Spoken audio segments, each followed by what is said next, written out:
this fables thing. Okay, fable. It's again a story to which the main characters are animals. Okay, so it started a long time ago, and it came from the Latin word fabula.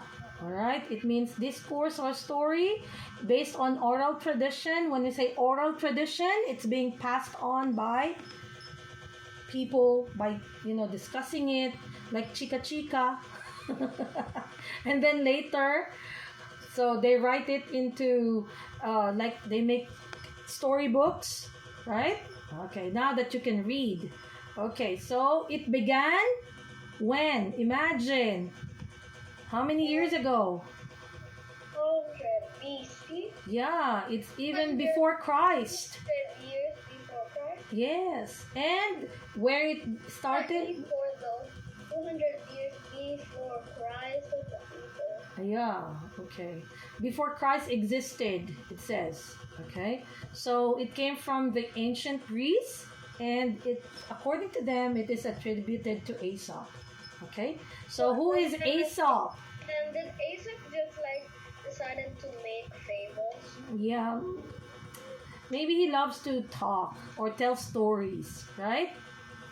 Yeah, okay. So they recorded it, and some people, of course, until up to the present day or previous years, they tried to make a story out of that story, right? They pattern it.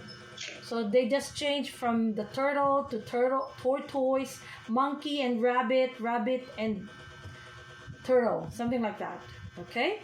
So Aesop wrote about general or universal themes. So we call them fabulists. Wow. We call these people who write fables as fabulists. So some of the most common fables we have here. Oh, the ant and the grasshopper. Do you know the story of the ant and the grasshopper? I used to watch fables on YouTube. Yeah, so what's your story about the ant and the grasshopper? Well, it was like almost winter and the grasshopper had a guitar. Yes, he was like a very happy-go-lucky guy, a grasshopper.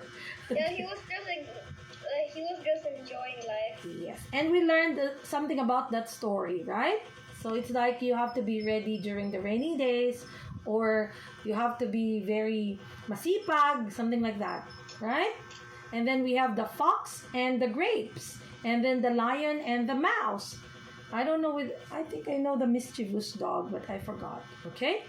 So Aesop, in some of the stories, most of the time you see him like an old, like in Filipino we call him ermitaño or hermit, right?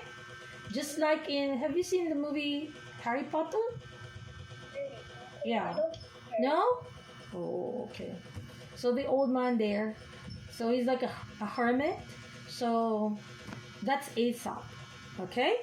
So that's what we have for our lesson today. Okay, so we have Jean de La Fontaine or Fontaine. I don't know how really they say this to pronounce the name. Jean de La Fontaine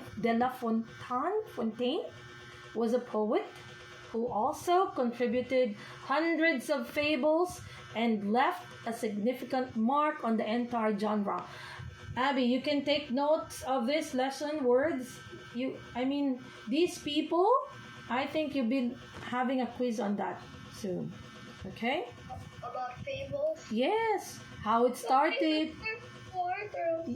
Yeah, first quarter is fable, and what about the parable? Okay.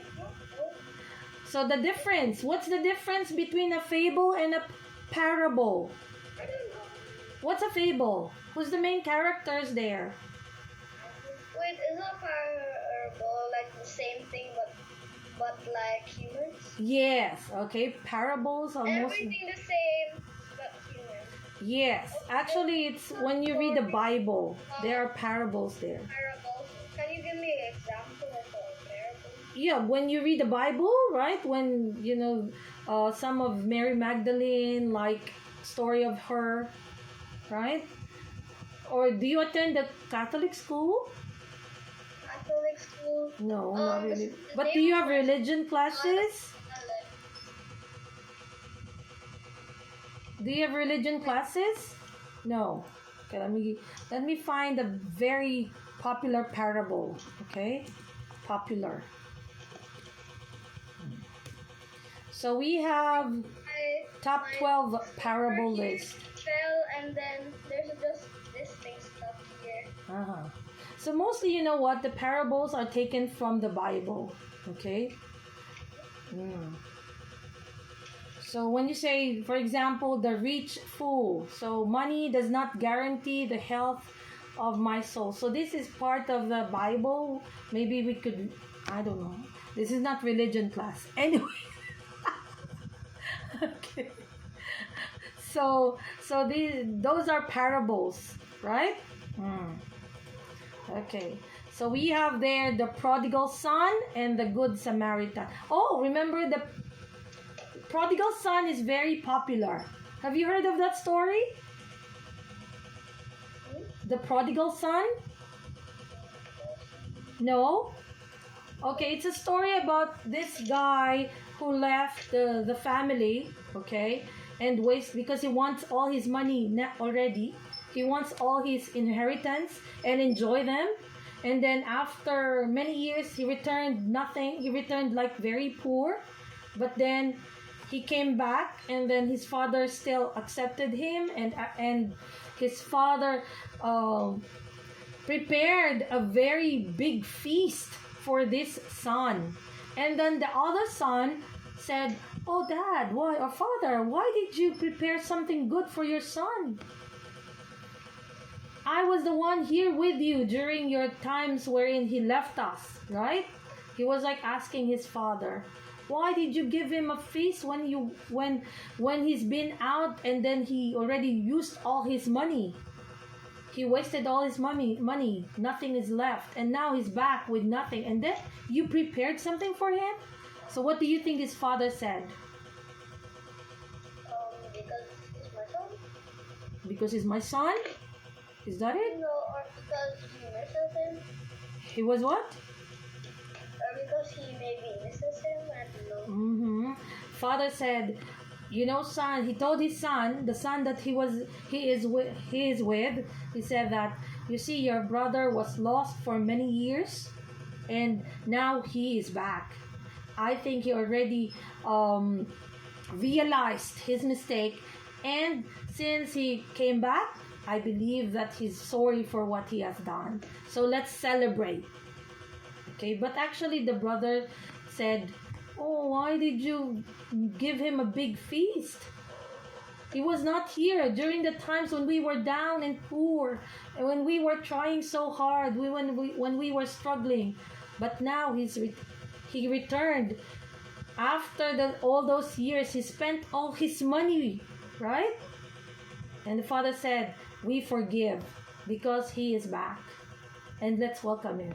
So that's the story of the prodigal son. Okay?